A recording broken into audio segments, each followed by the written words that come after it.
livre de géométrie écrit par M. René Descartes, XVIIe siècle, géomètre du roi. Alors, table des matières de la géométrie, alors livre premier,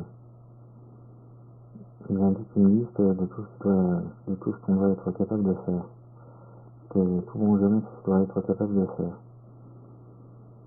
Alors, livre premier, des problèmes qu'on peut construire en employant que des cercles et des lignes droites.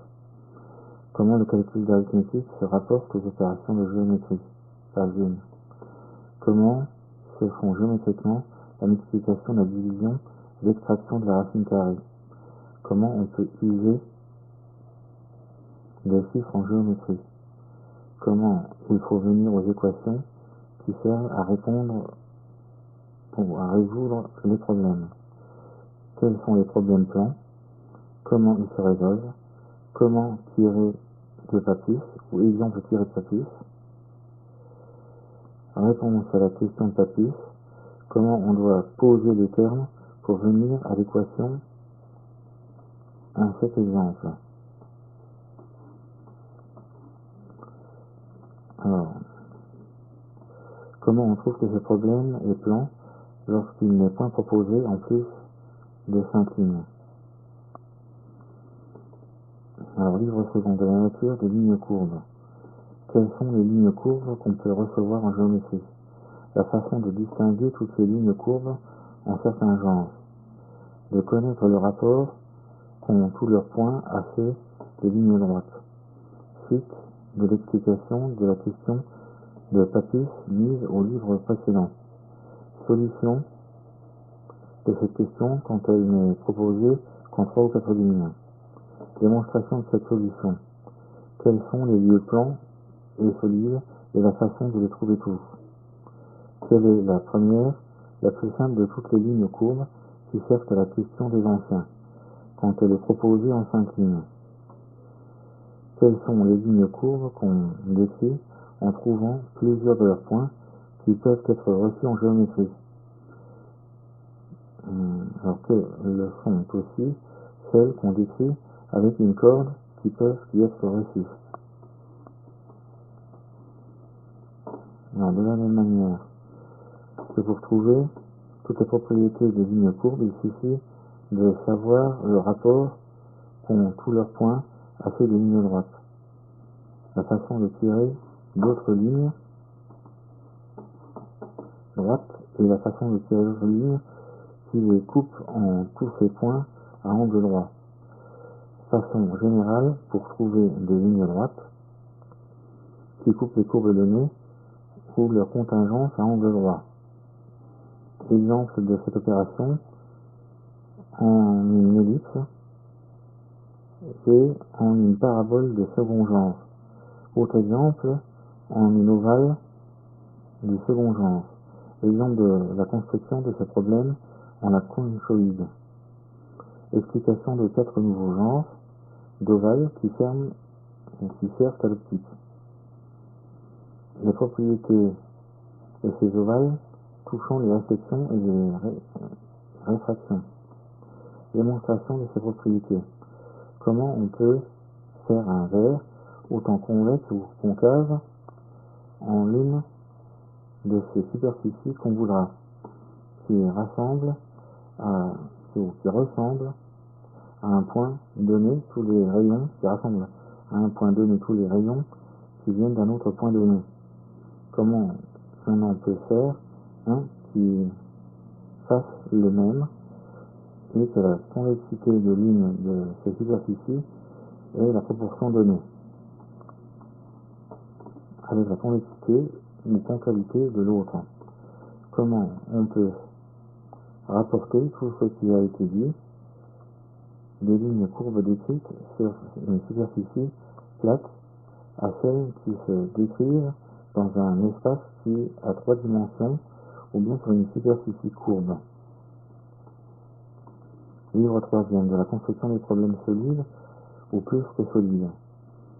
De quelle ligne courbe on peut se servir en la construction de chaque problème.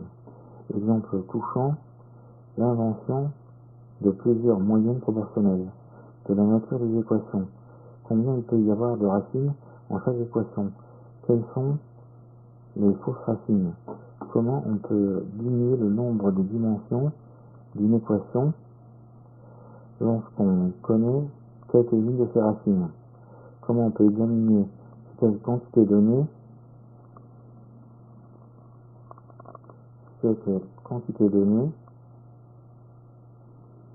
est la valeur d'une racine? Combien il peut y avoir de vraies racines en chaque équation?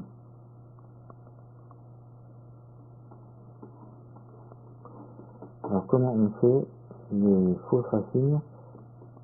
Alors comment on fait que les fausses racines deviennent vraies et les vraies fausses? Comment on peut augmenter ou diminuer les racines d'une équation? Qu'en augmentant ainsi les vraies racines, on diminue les fausses, ou au contraire, comment on peut ôter les second termes d'une équation? Comment on fait que les fausses racines deviennent vraies sans que les vraies deviennent fausses? Comment on fait que toutes les places d'une équation soient remplies? Comment on peut multiplier ou diviser les racines d'une équation? Comment on ôte les nombres rompus d'une équation? Comment on rend la quantité connue de l'un des termes d'une équation égale à tel autre qu'on veut? Que les racines, tant vraies que fausses, peuvent être réelles ou imaginaires. La réduction des équations physiques lorsque le problème est plan. La façon de diviser une équation par un binôme qui contient sa racine. Quels problèmes sont solides lorsque l'équation est cubique? La réduction des équations qui ont 4 dimensions lorsque le problème est plan. Quels sont ceux qui sont solides? Exemple de l'usage de ces réductions. Règle générale pour réduire toutes les équations qui passent le carré de carré.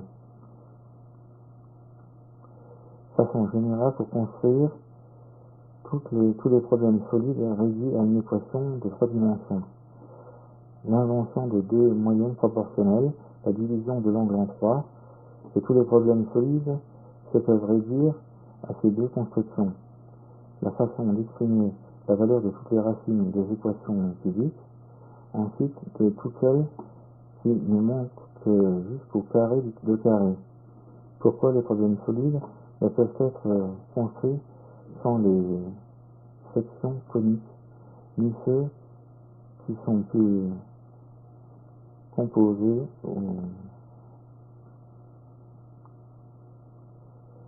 sans quelques autres lignes plus composées. Façon générale pour construire tous les problèmes réduits à une équation qui n'a plus de 6 dimensions. L'invention de 4 moyennes proportionnelles. Alors, voici la fin de la table.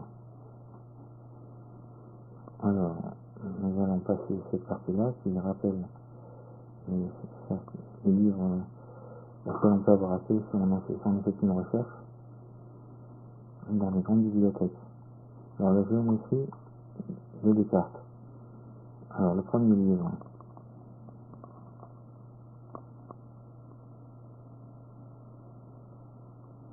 Les problèmes qu'on peut construire n'employant que des cercles et des lignes droites.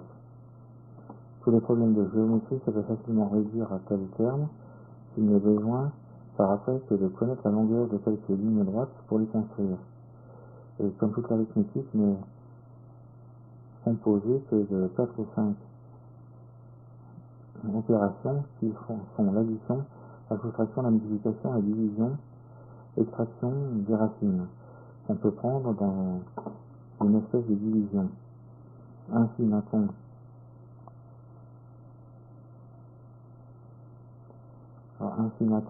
autre chose à faire en géométrie touchant les lignes qu'on cherche pour les préparer à être connues. Il faudra en ajouter d'autres ou en ôter, ou bien en ayant une que je nommerai limitée pour la rapporter d'autant mieux au nombre et qui peut ordinairement être prise à discrétion. puis en ayant encore deux autres, en trouver une quatrième qui voit ou qui soit à l'une de ces deux, comme l'autre est à l'unité.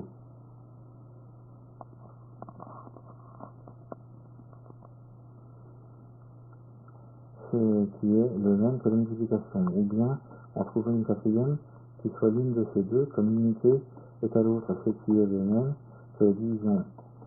Ou enfin trouver une ou deux ou plusieurs moyens proportionnels entre l'unité et quelque autre ligne, ce qui est le même que tirer la racine carrée ou cubique. Et je ne craindrai pas d'introduire ce terme d'arithmétique en la géométrie, afin de me rendre plus intelligible. Soit par exemple a de l'unité, et qu'il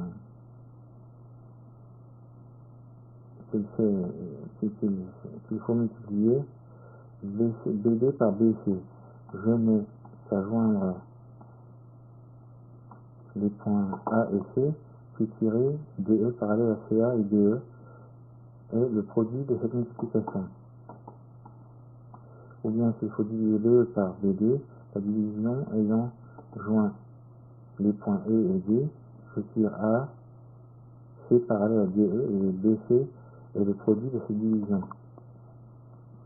Ou s'il faut tirer la racine carrée de GH, je lui ajoute une ligne droite FG qui est l'unité et divisant FH à deux parties égales au point K. Du centre K, je tire le cercle SIH, en SIH ici, puis élevant du point G une ligne, du point G une ligne droite jusqu'à I. À angle droit sur FH. On va avoir besoin de ce schéma. On va le faire tout seul.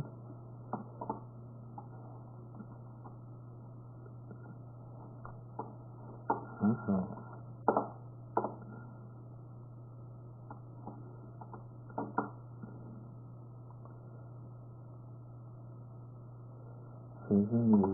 j'ai la racine carrée cherchée. Je ne dis rien ici de la racine cubique ni des autres, à cause que j'en parlerai plus commodément ci-après. Mais souvent, on n'a pas besoin de tracer ainsi ces lignes sur le papier. Il suffit de les désigner par quelques lettres, chacune par une seule. Comme pour ajouter la ligne BD à GH, je nomme l'une petit a et l'autre petit b. Et ici, petit a plus petit b et petit a moins petit b pour soustraire petit b de petit a. Et AB pour les multiplier l'une par l'autre et petit a sur petit b pour diviser a par b. C'est a petit a fois petit a ou a carré pour multiplier a par lui-même et a au cube pour le multiplier encore une fois par a, et ainsi à l'infini. Et racine carrée de a carré plus b carré pour tirer la racine carrée a carré plus b carré et racine de c a au cube moins b au cube plus a b fois b pour tirer la racine cubique de a cube moins b cube plus a b fois b, ainsi les autres. Où il est à remarquer que par a au cube ou b au cube ou semblable, je ne compte ordinairement que des lignes toutes simples, encore que pour me servir des noms utilisés ou usités en algèbre. Je les nomme des carrés ou des cubes, etc. Il est aussi à remarquer que toutes les parties d'une même ligne se doivent ordinairement exprimer par autant de dimensions l'une que l'autre, lorsque l'unité n'est point déterminée dans la question, comme ici a au cube, on contient autant k fois b ou b au cube dont se compose la ligne que j'ai nommée racine de c fois a au cube moins b au cube plus a fois b. Mais que ce n'est pas de même lorsque l'unité est déterminée à cause qu'elle peut être sous-entendue partout où il y a trop ou trop peu de dimensions, comme s'il faut tirer la racine cubique de a fois a, petit b fois petit b, moins petit b, il faut penser que la quantité A fois B fois petit b fois petit b, alors A fois A fois B fois B, est divisé une fois par l'unité que l'autre quantité petit b est multipliée deux fois par la même. Au reste, afin de ne pas manquer à se souvenir des noms de ces lignes, il en faut toujours faire un registre séparé à mesure qu'on les pose et qu'on les change, écrivant par exemple AB est égal à 1, c'est-à-dire AB égale à 1, GH égale à A, BD est égal à petit b. Alors ainsi, voulant résoudre quelques problèmes, on doit d'abord le considérer comme déjà fait et donner des noms à toutes les lignes qui semblent nécessaires pour le construire, aussi bien à celles qui sont inconnues qu'aux autres. Puis, sans considérer aucune différence entre ces lignes connues et inconnues, on doit parcourir ces difficultés selon l'ordre qui montre le plus naturellement de tous en quelle sorte elles dépendent mutuellement les unes des autres, jusqu'à ce qu'on ait trouvé moyen d'exprimer une même quantité en deux façons, ce qui se nomme une équation, car les termes des lignes de ces deux façons sont égaux à ceux de l'autre, et on doit trouver autant de telles équations qu'on a supposé de lignes qui étaient inconnues, ou bien qui ne s'en trouvent pas tant, et que nonobstant on n'émettrait rien de ce qui est désiré en la question, cela témoigne qu'elle n'est pas entièrement déterminée, et lors on peut prendre à discrétion des lignes connues pour toutes les inconnues auxquelles ne correspond aucune équation. Après cela, s'il en reste encore plusieurs, il faut servir par ordre de chacune des équations qui restent aussi, soit en la considérant toute seule, soit en la comparant avec les autres, pour expliquer chacune de ces lignes inconnues. Et faire ainsi, en les démêlant, qu'il n'en demeure qu'une seule, égale à quelque autre, qui soit connue, ou bien dans le carré, ou le cube, ou le carré de carré, ou le sursolide, ou le carré de cube, soit égal à ce qui se produit par l'addition ou la soustraction de deux ou plusieurs autres quantités,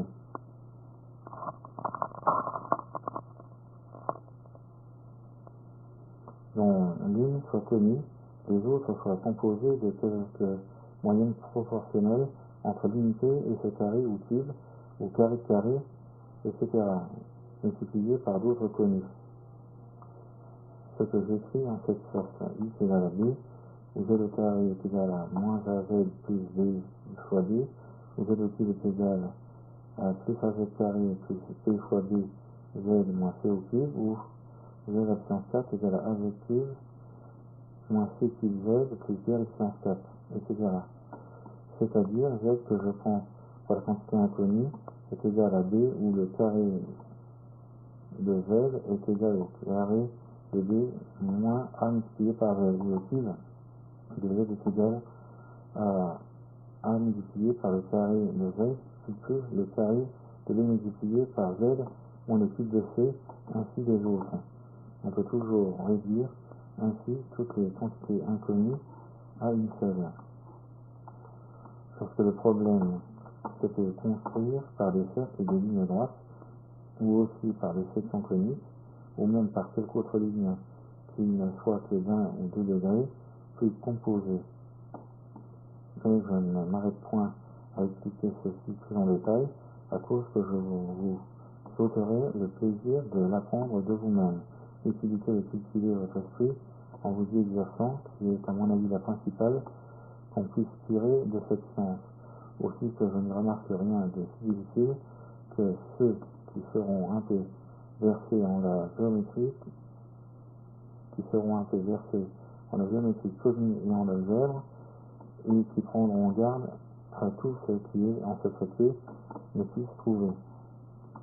C'est pourquoi je me contenterai ici de vous avertir que pourvu qu'en démêlant ces équations, on ne manque point à se servir de toutes les divisions qui seront possibles, on aura infailliblement les plus simples termes auxquels la question puisse être réduite,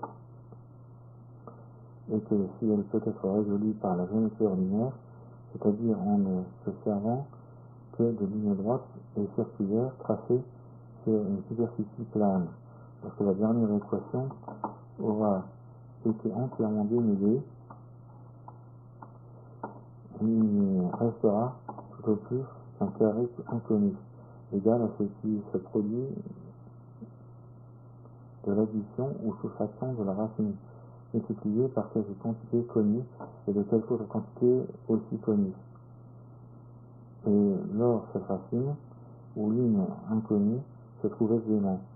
Car si j'ai par exemple z au carré est égal à az plus petit b fois petit b, je fais, essayant le rectangle n, ln, dans le côté n, ln, le côté ln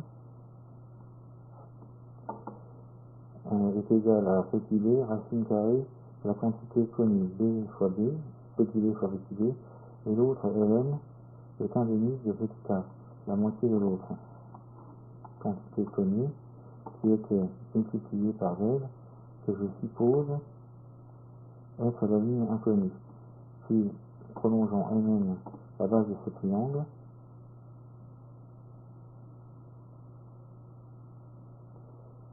et jusqu'à O, en sorte que NO soit égal à NL, toute,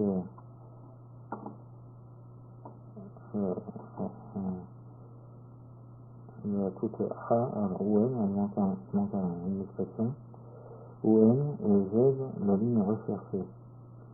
Et elle s'exprime en cette sorte, en cette équation. Alors Z est égal à x sur 2 petit a, plus racine carrée de 1 quart de petit a fois petit a, plus petit b fois petit b.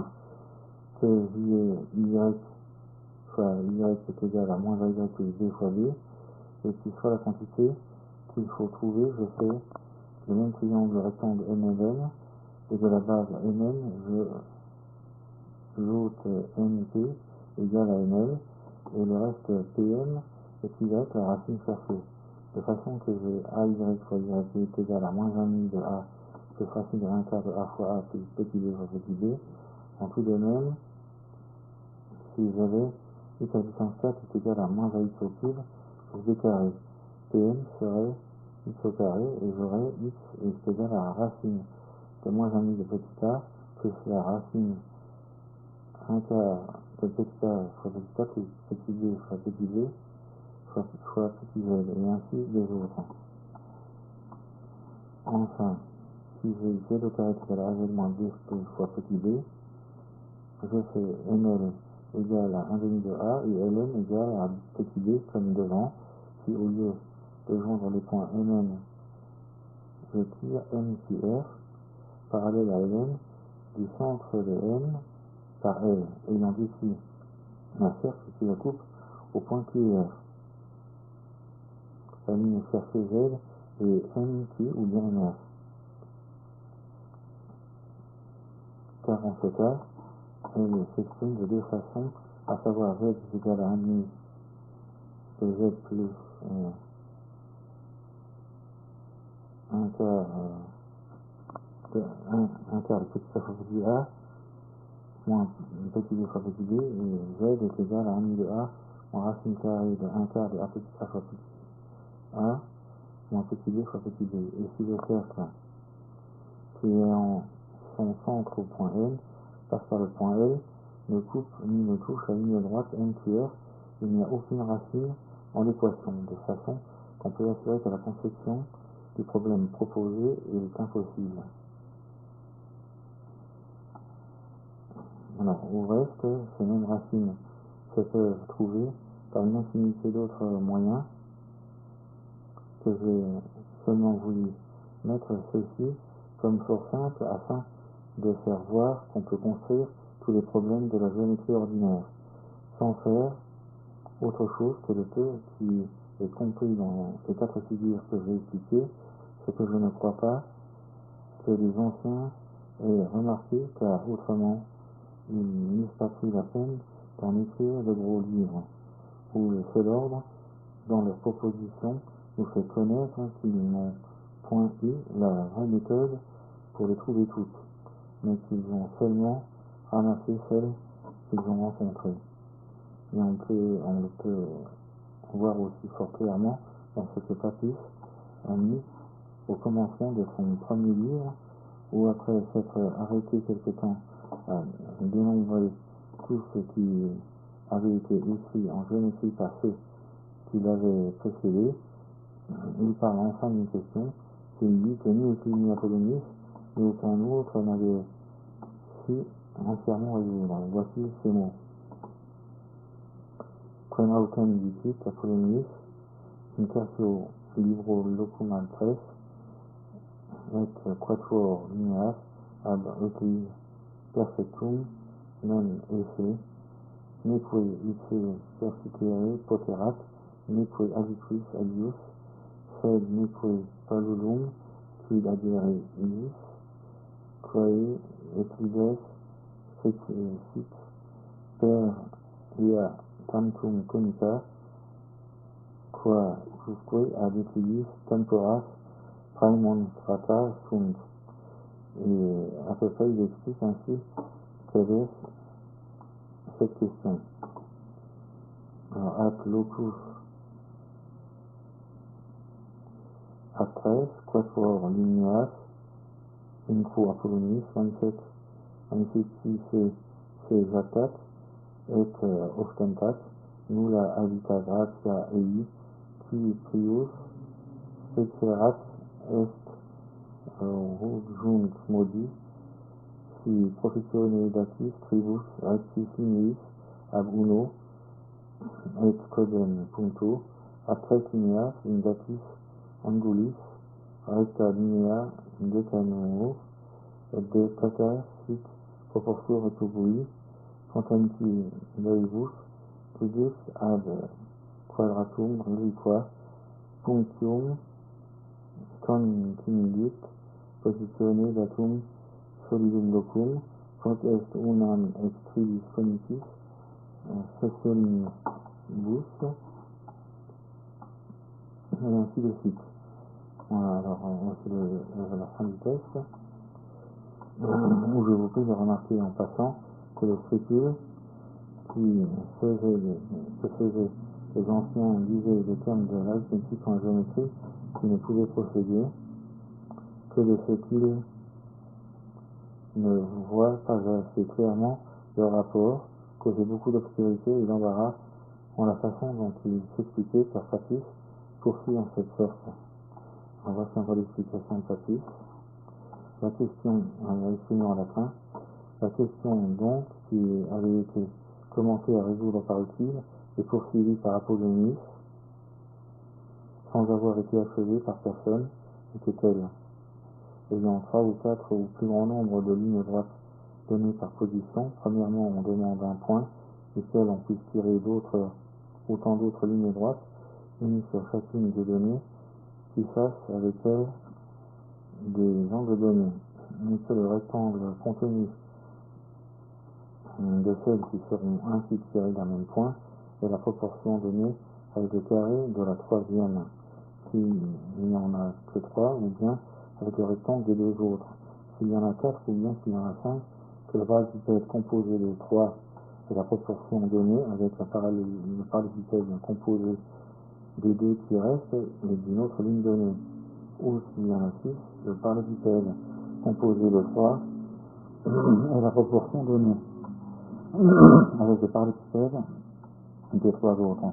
Ou s'il y en a 7, que ce qui se produit lorsqu'on en multiplie 4 l'une par l'autre est la raison donnée avec ce qui se produit par la multiplication des 3 autres.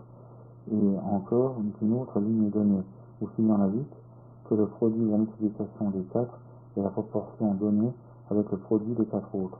Et ainsi, cette question se peut étendre à tout autre nombre de lignes. Puis à cause qu'il y a toujours une infinité de divers points que peuvent satisfaire à ce qui est ici demandé, il est est aussi réussi de connaître et de tracer la ligne dans laquelle ils doivent tous se trouver. Et Papier dit que lorsqu'il n'y a que 3 ou 4 lignes droites données, faites en ligne de 3 sections coniques, mais s'il n'entreprend point de les déterminer ni de les écrire, non plus que d'expliquer celles où tous ces points se doivent trouver. Lorsque la question est proposée en un plus grand nombre de lignes, seulement il ajoute que les anciens en avaient imaginé une qui montrait y être utile, et qui semblait la plus manifeste, et qui n'était pas toutefois la première, ce qui m'a donné occasion d'essayer si par la méthode que je vais faire on peut aller aussi loin qu'ils ont été. Alors nous arrêtons là la lecture à la page 17 et à la discussion entre M. Descartes et M. Patis, tous deux géomètres de leur temps respectif.